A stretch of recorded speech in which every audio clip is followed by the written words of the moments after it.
So today we have Kliptic on the show, who's another artist that has released on Subsidia. You're managed by the Later Tonight team, and you also have huge support from Excision, Keizo, Yax, Nazar, Kliptic. Man, how we doing? I'm doing pretty good. How are you, man? Good. Pleasure to have you on the show, dude. Yeah, thank you for having me on. Yeah, I found you I think I was listening to a mix series that you did or something for someone. I was looking through your Instagram and listened to it, and I was like, dude, this guy's fire. I have to have him on. So, I appreciate um, it, man. why don't you give our audience, we just always start out with this, give our audience a little elevator pitch of who you are and what your project is all about. So, my real name's Jake. I go by Kliptic. I'm 22 years old from Maryland. We're pretty much like 20 minutes, 30 minutes from Baltimore, 20, 30 minutes from DC. So, we're in a pretty good Oh, area yeah. because we have like Echo Stage, Sound Check, Rams Yeah. Head Live, Sound Stage, like all these massive venues around here that do a ton of stuff. So, I've had the pleasure to play at a couple of those. Um, so yeah, that's pretty much it. I'm a Nice. dubstep artist, but I like to do a little bit of everything. Try to keep it open. Grew Yeah. up on like heavy metal, rap, rock, all sides of the spectrum. Yeah, So it's I kind kind of of, kind of like how I am too. I grew up even listening to country. I yeah, listen to everything, exactly. dude. And like you can kind of, in the newer stuff I'm making, you can kind of hear the influence. I'm trying to do some more like metal stuff. So That's sick. Are you a big yeah, Phase One fan? yeah, I love Phase Yeah. One. He's dope. He He's always like, kills it. yeah, he's super heavy all the time, and I like how I think another artist I was talking to, um, that I actually work with, he was saying that Phase One doesn't use limiters when he's producing, so that's why everything's so freaking loud. Yeah, I wouldn't be It's surprised. Like savage. when I first started producing, I like would do the traditional thing where it was like limiter on the master and like Yeah. all that type of stuff. And then like I started seeing some like bigger artist projects files and just Yep. like their tutorials and stuff, and they're just slamming everything. Yeah. Yeah. So That's so sick. So I wanted to ask, what was the origin? Because I know your logo looks like it's kind of like a night theme or like medieval theme. Where did the origin of your name come from, and am I correct on that assumption? my branding is like kind of like I love black and gold and like the whole like royalty type of theme, like you're Yeah. right on the night thing. And we're actually about to unveil a new logo with like a step up in the branding, like really try Sick. to dive into the world of like what Cliptic is going to be and Hell like the yeah. project as a whole. But the name itself, it's actually kind of funny. It used to be my Xbox gamer tag when I Nice. was like yeah, when I was like 13, 14 years old. And pretty much like where the name itself came from is like I used to watch this gaming team that was like named Optic. Like there's like Optic and Phase and like all these professional Hmm. gaming teams. And I used to watch them and I liked like the ending part of it because I knew I couldn't straight copy their name. So I was Right. like, and this was like back in the Xbox days. So I was like, all right, what can I do? And then I wanted it to somehow be related to like the video games I was playing, like Call of Duty or Yeah. something. So I came up with like the clip for like the gun clip, and then the tick from Optic, and then got Cliptic, and then it just kind of stuck. And like when I decided to like make my own project and do like the DJ producer thing, it kind of just stuck It's a around. dope name. So I think it's a great name, especially for like a dubstep artist too. I yeah, think it goes really well. I know uh, who kind of coined that was Disciple. They're big Knights of the Round Table and all that shit. So maybe yeah, someday you can even work with those guys. That'd be sick. that'd be Um, cool. yeah. So what age were you when you started all this, and what originally got you into music? So since I was born, pretty much I've been around the music industry. Like my dad was in the industry for Okay. 30 plus years. Okay. So like when I was growing up, I was on the side of stages and recording Hmm. studios, going to festivals, all that type of things. He's done like everything from working with radio stations Sick. to like being the operations manager for music festivals and stuff. So it's kind of like, not to sound cliche, but it's kind of like in my blood. Like I grew up Yeah. around it, and it's just like I knew from a young age that I wanted to be in the industry in some way, shape, or form. And like also besides the Cliptic thing, like I kind of help work on Later Tonight and do some other things. So I'm kind of got Right. a lot of different hats at the moment, and Yeah. sometimes it's a lot, but it's something where I always grew up like around it. And then I started out like playing the drums when I was younger, and then like I have guitars and bass guitars, but I never really was like the greatest at guitar.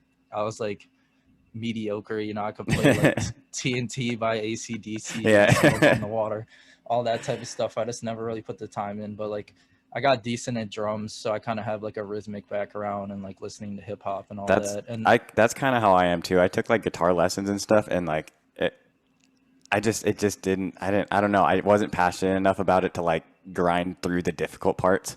And then, but like, then I had a buddy who was really good, and then he had a drum kit, and like, I used to play like drums and just jam out with him in the garage. So like, I relate on like the rhythm level, but just like the chords and like keys and stuff. Like, dude, I can't do it. yeah, no. I was like, I'm learning more about it now, but I was like never big into like music theory either. Yeah. And, like, the way like I used to try to learn was like reading stuff, and then like once YouTube came along, I would be like, all right, let me try to watch some YouTube tutorials, but it just never went how you wanted it to, so that was like frustrating.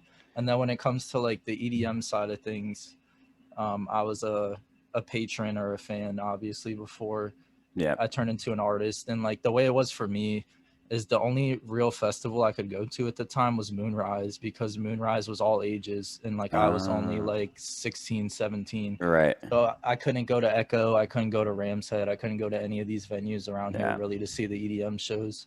So like I went to Moonrise and I was like, oh, this is sick. But the thing that like really like kind of like sunk the hook into me on the artist side of things is when I was like 18, I went to Ram's Head for a show. And like I kind of had this like moment where I was like, yo, this is insane. Like I would love to do this kind of thing. I don't know, just like something struck me. And then I started. You see someone else doing it and you're like, wait, I could do that. yeah, exactly. And I started out with like this tiny little controller, and then I worked my way up, and then now I have CDJs. But it's kind of something where like I've only been producing for like 2.5 years. Okay. But it's something where like I put in so much time that might as well have been producing longer. Yeah, 2.5 years. If you're grinding on it, like what most people will accomplish in 4 or 5 years, you're accomplishing in 2. Yeah, pretty much. Yeah, that's sick, man. I was gonna ask you a little bit about your dad. What kind of style of music was he in? What did he actually like do? He did a lot of stuff with like the rock industry, okay, like in the 80s and the 90s and the early 2000s. And then like kind of as he got older, he was like, I can't be touring all the time. Was he a performer? Was he an artist? He did artist management. Okay. At one time he had like 9 or 10 different bands. Damn. He had like he was best friends with like the A&R from Interscope Records at the time. And then like he was doing, like I said, he did stage managing and operations for different festivals. It's kind of something where that's like sick. I know like my normal job, I do like production work. And, it's something where like it's like freelancing, so you're kind of like all over the place working for different companies. So I think it was like he was kind of doing whatever. But I know when he was like really deep in the artist management stuff, he was like driving to New York to try to go play in front of different, or try to have his artists play in front of different record labels, trying to land a deal. So it's like he wasn't like always home all the time. And I think like when they had my little brother, they were like, all right, like you can't be gone 24/7. Yeah. He started doing things that were more like around the area. He was like working for radio when radio was really big, but obviously everything kind of changed. We have like Spotify, iTunes, so radio kind of died out. That was my original dream of why I started this podcast. I was like, that'd be sick. Like EDM radio, like no one does that. And then like there's a couple like on like XM, like Diplo's Revolution and stuff, but like just an FM station, like a local FM station, like no one has done that. And but then the more I thought about it, I was like, wait. One, I can reach a way broader audience online if I'm uploading, podcast episodes. I can do similar things of what I was aiming to do with the radio station. So that's this is my spin on basically like the radio world. Plus it's like back in that day, it was a whole different dynamic. Like, you have kids like myself or like anyone who's kind of like in their bedroom and they have a whole setup, and it's like they can go and create some record that's going to get 10 million streams. Right. It was like you really needed to like land a label deal and like have the backing of like some sort of label to kind of push your music. Yeah. So it's a different dynamic. So with all that, because I only know you as an artist, so that's awesome that you actually have experience with the business end of things, because that's what I'm passionate about. Can you tell our audience a little bit about like what you do for later tonight? I know they manage you as well, Cole, McNabb. But he's also managing Vastive, and then you guys on the same team have Finderz Keeperz too, a couple other Yeah. huge names. But what about them made you want to work with them? Like what was the beginning phases of that for you? So it's actually kind of a funny story how Later Tonight started. There was a promoter in our area. I wouldn't even call him a promoter, but just like someone throwing shows in this area, and like we played for them, and it was something where I had met him 2 weeks before at High Caliber Festival, Okay. and then like when I went to like check in at the show and be like, hey, I'm here, I'm playing at this time, he like walks up to me and he was like, who the fuck are you, What the like hell? totally like forgot who I was. And like the whole night it just like was a complete shit show, and like having the background that I had, it was like I knew that it was a complete train wreck. So I kind of walked away from there Yeah. disappointed, and like everyone in the area was kind of like giving this dude a bunch of props and going to all the shows. So What it the was hell? something where like it What started the out hell? I hate it when shady started businessmen get ahead like that. It's so annoying. yeah, it started out with like I went home and like I was talking to Cole because Cole was there, and I was Yeah. like, dude, like we could do this like 10 times better than like Yeah. they're doing it right now, and like give people the respect they deserve, make sure the artists get paid, Yeah. like real like a real business. Right. And so we kind of started it out, and at first we didn't essentially know what we wanted to do. We did like a show in Baltimore at the 8x10, which has been around for like 30 years. It's a legendary venue. So we did a show there. It went like exceptionally well. Had like 150 people plus there, and Damn. like none of us had any names at the Yeah. time, so we Yeah. were like, this is sick. And then we kind of like we kind of like migrated into like artist development, because I think that's Okay. kind of still where we're at till this day. It's like I had helped found Later Tonight with Cole, but like as like the Kliptic side of stuff got more serious, I kind of stepped back, and like we have Cole and Pat, and they basically kind of run everything. And then like if we need something like contractual or like any real business oriented Yeah. stuff, we'll just like ask my dad about it, or we have a lawyer That's that we nice. always use. Yeah.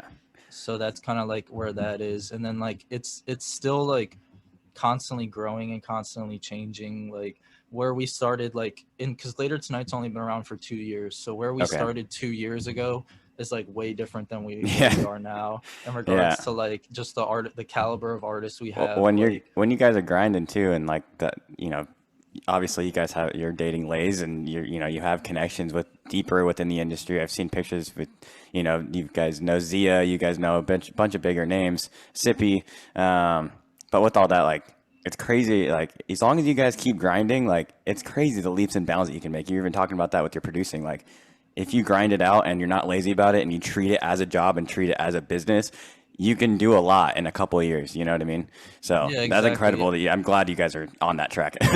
Yeah, I appreciate it. I think like one of the things a lot of people overlook too is like the industry itself is a lot more than just like you making the music and you Yeah. playing shows. It's Yeah. like you have to kind of have like a whole immersive brand. Like Yep. people want to work with something that's like a whole package essentially. So it's like you have to have the music, you have to have the branding, you have to have the social media presence, the reach. Like Yep. you have to kind of hold yourself to a certain standard. And I Yep. feel like that's why like sometimes we see some of these like really dope producers that aren't necessarily like getting to the next level or taking Yep. off how you would think. It's just because like they don't necessarily have everything they need. Right. Well, I don't know. I don't want to call anyone out on this, but I was actually very surprised by one of your guys, Vastive.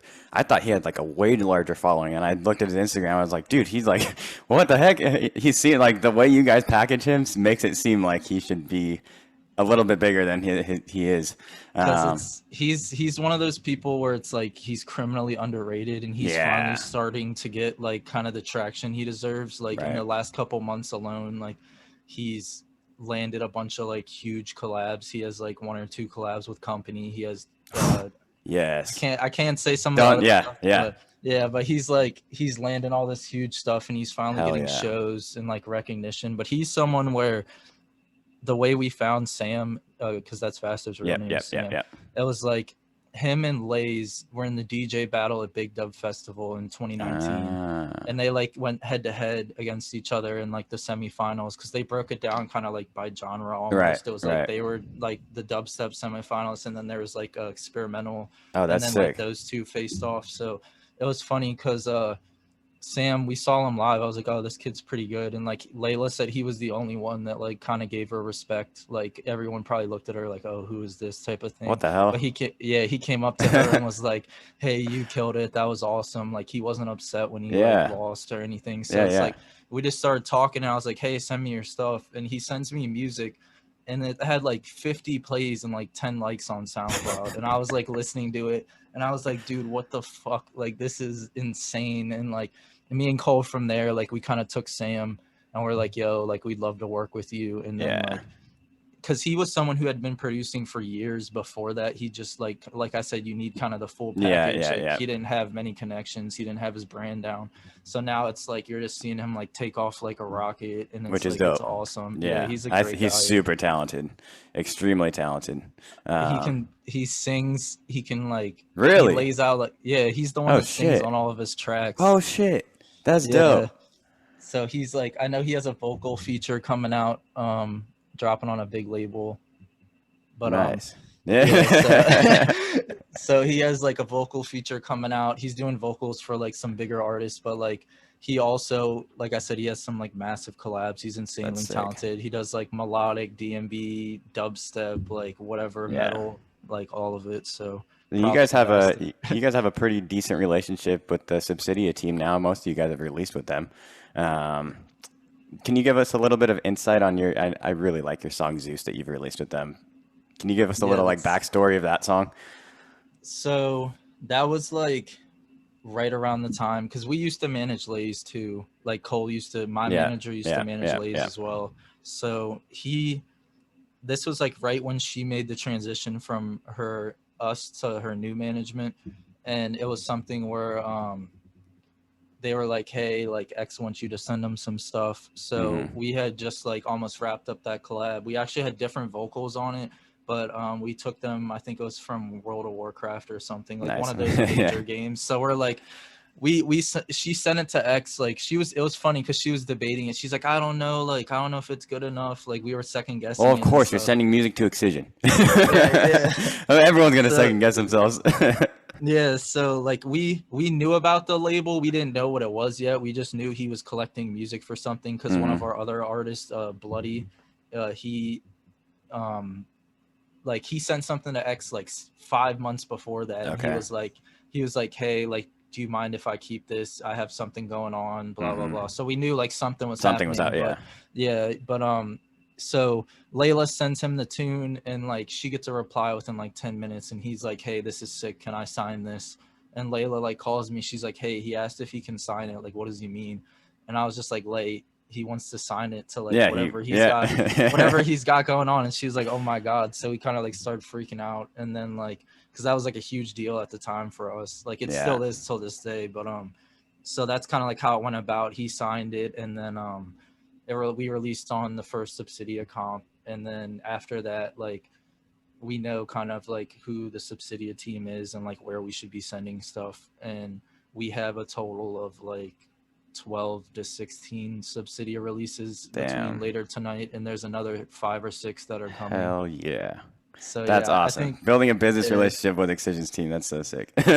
Yeah, I finally got the chance to meet him at reunion. Nice. Yeah, it was very intimidating, but I bet he's like super chill guy, down to earth. Yeah, and like I've heard good things. I've heard that he's just an awesome guy, and that I mean, obviously, we all know that he's an amazing businessman. So he's very smart with everything that he does, and everything that he does well, and has a purpose to complete even more. Like we were talking about complete packages, like everything just adds so much value to the Excision brand.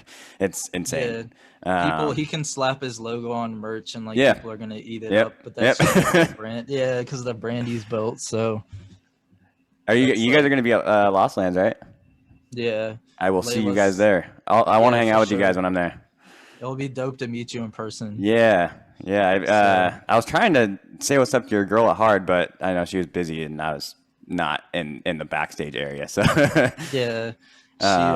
she also didn't really know too many people there, so I think she was kind of like hiding. Right. I know she walked around with like her management and Keizo at one point, but I know it's probably intimidating.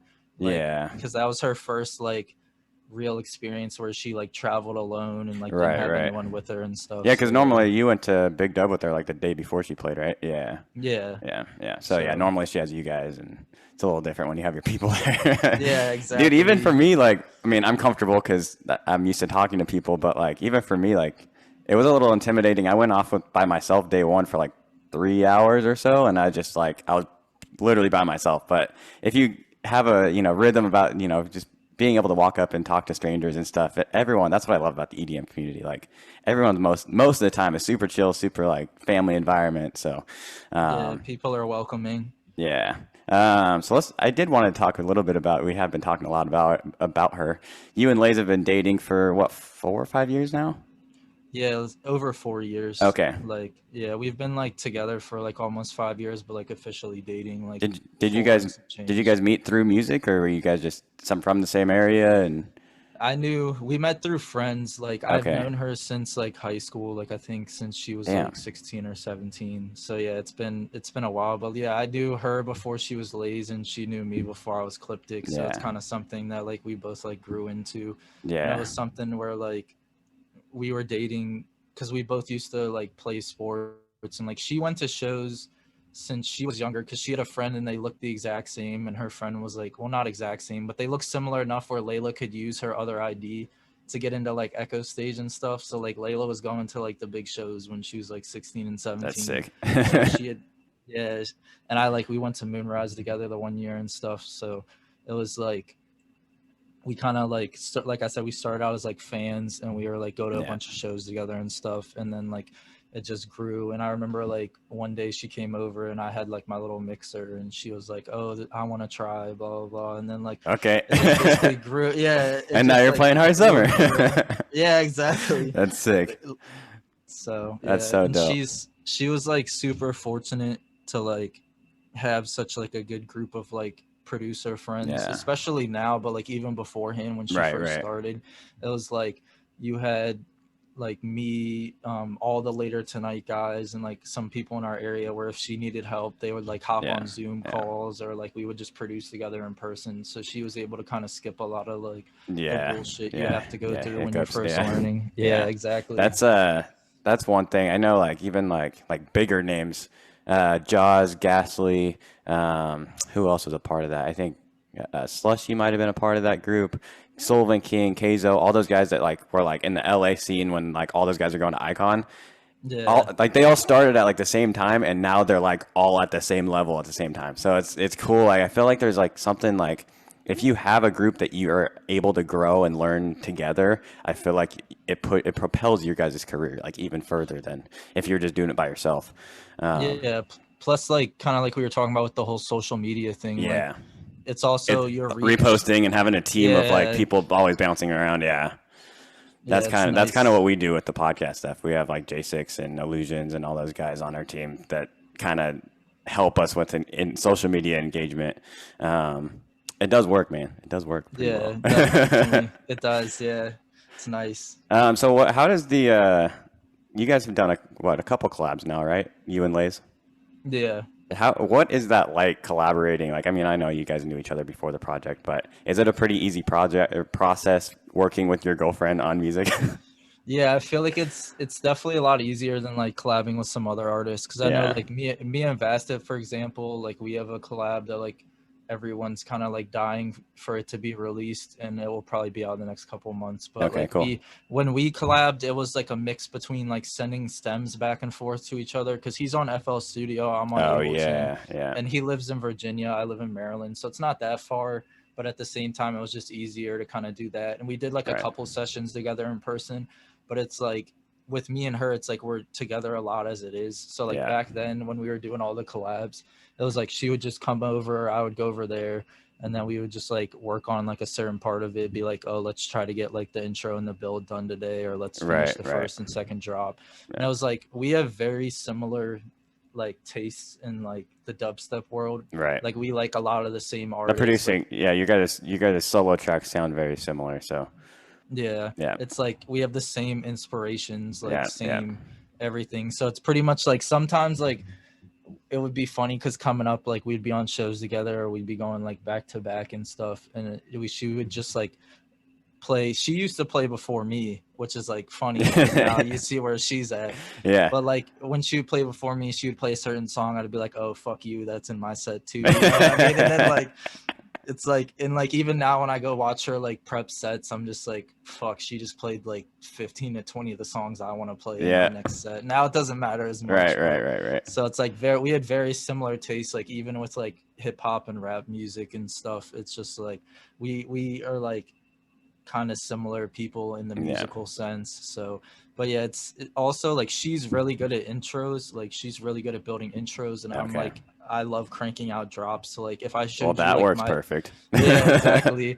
If I showed you like my Ableton like projects right now, it would be like mostly 15 different drop ideas and no intros. And she's like the complete opposite. Like she'll have like she has like a bunch of intro ideas. So like when we collabed, I'd be like, all right, you do the intro and we'll do the build together, and then like I'm gonna start the first drop, and then she would go in and add like different layers to the drop and stuff. So it honestly worked really well. And then like even like when I collab with someone like Sam's like on the collab we have that's dropping in a couple months, like he sang in the first like part of the intro. So it's like I was like, all right, you do that because you're singing on it, so obviously like you can probably build the atmosphere around it really well. And then like when it came to the drop, like we were just like going back and forth. So nice. It really depends. I know like some artists I've collabed with, they're like, hey, you send me this and I'm just gonna finish the whole project. And I'm like, all right. I know that's so annoying. Cool. Yeah, and hey, not to call anyone out, but the Marshmello album that came out like not too long ago, literally every song, like Sippy was on there, Subtronics was on there. It's literally just a Subtronic song with Marshmello branding on top of it. I'm like, it's unfortunate when things like that happen because it's like it's not really a collab. It happens a lot more than you think. Like a lot of the big guys, like they'll collab with like smaller artists, and then the smaller artists. Well, and a lot of that stuff is also like it comes down to like branding and stuff like that. Like what brand can we run this under so that it gets more reach than the other or whatever. It's the business end behind all those ideas. Yeah, that's kind of how it goes. For sure. Yeah.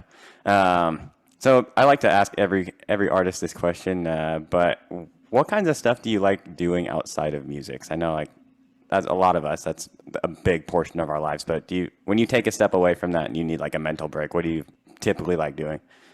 So it's funny you say this because I know like I've been talking to like Cole and Layla, for example, and like Layla, she like works out, she goes to the gym, she eats really healthy and like takes care of herself. Like me, on the other hand, during COVID, I was like straight, like even now somewhat like I'm just straight music, and it's like it's an issue sometimes because it's like my break from producing might be like talking to a venue owner or a promoter on the phone or something. So like I know like Cole and Layla recently, they were like, yo, you need to chill out, because like a couple months ago I got like burnout and I was like, this is way too much, I have too much going on, because I was actually managing a couple artists, and then I was like handling bookings for a couple, and then doing the later tonight stuff, throwing shows, like so now thankfully I've kind of like dialed back everything, and like sometimes I'll play like Rocket League on Xbox with like some other producers, and like I started working out again. So I would say like it's very important to take care of yourself and actually have a break, because there's a long period where I didn't, but like now it's kind of like